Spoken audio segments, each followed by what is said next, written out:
At this time last year, Martin Flores Gomez was a student learning about welding at the J.B. Hendler College and Career Academy. It's been quite a change for him since then because he's graduated and now is one of the youngest employees at Apache Industrial Services.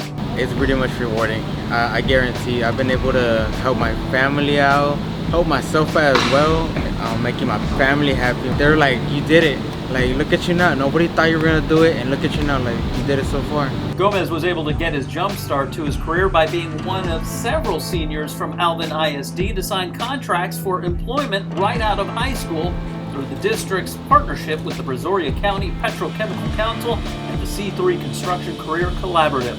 He had a brief internship with Apache, but he learned a lot of his skills in the CTE program of welding.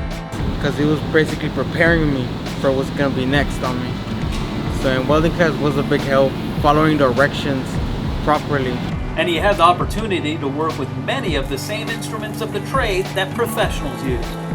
I'm familiar with the tools and how to use them and which ones to use, because I used to think all the tools were the same, but apparently they're not all the same. I know at JB Hendler I did use a few tools like a welding torch and a welding stick rod or measurements of 70-18 rods, but over here at Apache I still learn tools every day.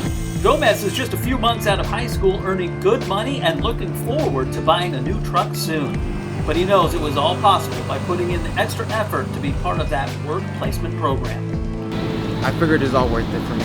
I encourage y'all to do it. Like, it's gonna be the best.